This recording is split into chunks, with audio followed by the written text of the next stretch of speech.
kelas 6, selamat pagi dan berkat Tuhan. Semoga hari ini anak-anak beserta dengan keluarga kalian selalu dalam berkat Tuhan, diberi kesehatan dan juga anak-anak hari ini masih semangat untuk melanjutkan belajar matematika dengan Bu Guru. Hari ini kita akan melanjutkan pembelajaran pada bab yang pertama tentang bilangan bulat, dan yang akan kita bahas hari ini adalah subbab yang berikutnya terkait dengan operasi hitung campuran bilangan bulat.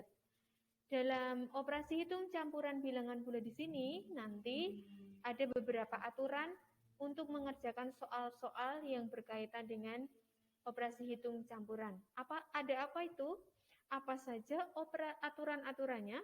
Yaitu yang pertama adalah operasi yang berada di tanda kurung, anak-anak kerjakan terlebih dahulu. Jadi, misalkan nanti ada soal yang berhubungan dengan operasi hitung campuran, yang anak-anak kerjakan pertama kali adalah bilangan yang diberi tanda kurung. Kemudian, untuk yang kedua, jika terdapat operasi hitung penjumlahan atau pengurangan dengan operasi perkalian atau pembagian, maka yang harus anak-anak kerjakan terlebih dahulu adalah perkalian atau pembagian.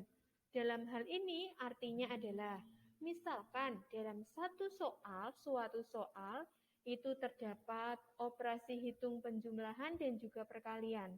Maka yang harus anak-anak hitung apa? Yaitu perkalian dulu. Begitu juga misalkan nanti di dalam soal terdapat operasi hitung penjumlahan dan juga pembagian. Yang pertama harus anak-anak hitung adalah operasi hitung pembagian dulu. Jadi dalam hal ini kedudukannya, tingkat kedudukan untuk penghitungannya itu yang pertama anak-anak perkalian, pembagian, penjumlahan, dan pengurangan.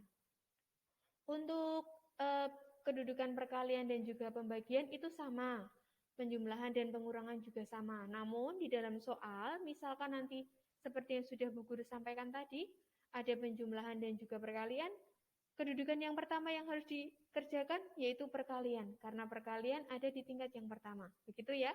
Oke, untuk aturan yang berikutnya, aturan yang ketiga, jika terdapat operasi hitung penjumlahan dan pengurangan atau operasi perkalian dan pembagian, maka pengerjaannya itu harus anak-anak kerjakan urut dari sebelah kiri. Misalkan di dalam suatu soal itu ada operasi hitung penjumlahan, pengurangan, dan juga pembagian. Nah, tadi kalau seperti itu dilihat ada tanda kurungnya tidak. Kalau tidak ada tanda kurungnya, maka harus anak-anak kerjakan yang pembagian dulu, baru nanti dengan penjumlahan.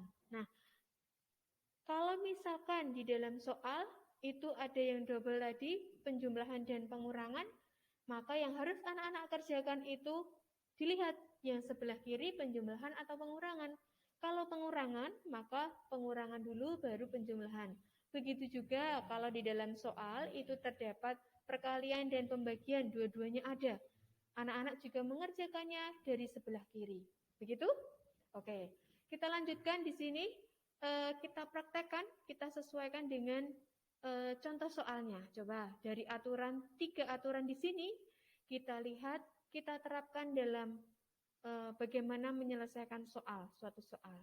Di sini sudah Bu Guru sediakan beberapa contoh soal. Untuk yang pertama, itu adalah negatif 124 dikali 500 dibagi 50. Nah, perlu anak-anak lihat di dalam soal tersebut ternyata ada tanda kurungnya. Tanda kurungnya ada di operasi pembagian. 500 dibagi 50. Maka yang harus anak-anak kerjakan adalah bilangan yang terdapat di tanda kurung tersebut. Mengapa tidak menggunakan aturan yang ketiga, Bu? Yaitu menghitungnya dari urut dari sebelah kiri. Karena di dalam soal tersebut ada bilangan yang dituliskan di dalam tanda kurung. Jadi anak-anak kerjakan pada bilangan yang ada tanda kurungnya, begitu. Kemudian yang kedua, di situ ada operasi penjumlahan dan juga perkalian. Tadi menggunakan aturan yang kedua, anak-anak mengerjakan untuk operasi hitung yang perkalian dulu, baru pengurangan. Dengan hal ini, anak-anak bisa dengan menggunakan bantuan tanda kurung. Jadi, yang bilangan yang berada pada operasi perkalian, anak-anak beri tanda kurung dulu.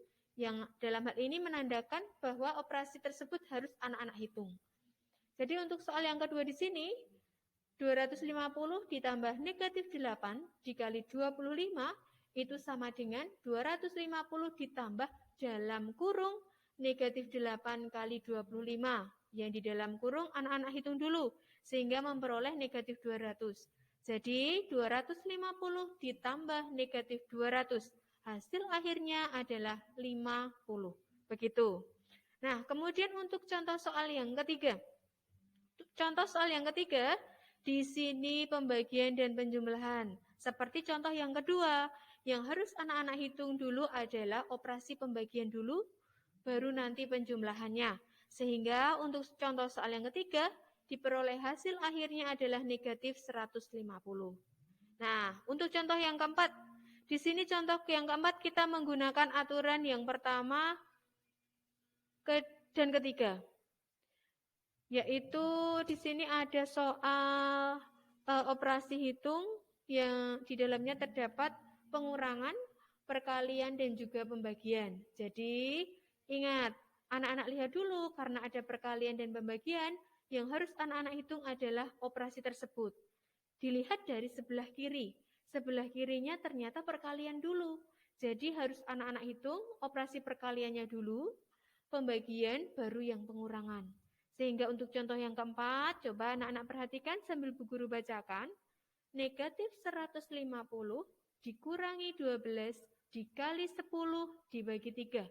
Anak-anak hitung dulu untuk 12 kali 10. Bisa anak-anak tuliskan dengan tanda kurung dulu. Setelah anak-anak hitung untuk perkaliannya, hasil perkalian tersebut anak-anak hitung kembali dengan dibagi bilangan 3 yang ada di belakangnya. Sehingga diperoleh untuk contoh yang keempat, contoh soal yang keempat, hasil akhirnya adalah negatif 190. Begitu. Nah, anak-anak itu tadi ada 4 contoh soal yang berkaitan dengan operasi hitung campuran bilangan bulat. Coba, supaya anak-anak nanti lebih memahami lagi penggunaan aturan tadi, anak-anak kerjakan soal yang sudah Bu Guru siapkan. Soalnya itu seperti ini. Ada 5 soal yang sudah Bu Guru siapkan. Coba anak-anak kerjakan pada buku tugas kalian seperti biasanya, lalu dikirimkan kepada Bu Guru. Nah, yang perlu anak-anak ketahui, misalkan di dalam soal tersebut tidak ada tanda kurungnya. Anak-anak bisa membuatkan tanda kurungnya supaya lebih mempermudah dalam penghitungannya. Mana sih yang harus kita hitung terlebih dahulu, kemudian mana yang harus kita hitung setelah perhitungan yang pertama tadi. Nah, di dalam 5 soal di sini ada yang sudah dituliskan tanda kurungnya, ada yang belum. Bagi yang sudah berarti itu yang harus dikerjakan terlebih dahulu, baru nanti menghitungkan tingkat kedudukan dari operasi hitungnya. Perkalian, pembagian, penjumlahan, dan juga pengurangan. Begitu? Oke, semoga anak-anak apa yang sudah kita pelajari bersama, yang sudah Bu Guru sampaikan di sini, itu dapat menjadi hal yang berguna untuk anak-anak di masa depan kalian. Dan semoga anak-anak lebih paham akan penjelasan dari Bu Guru. Jangan lupa kerjakan tugas yang sudah Bu Guru berikan tadi dan dikirimkan ke Bu Guru seperti biasanya. Terima kasih anak-anak. Sampai jumpa dan berkat Tuhan.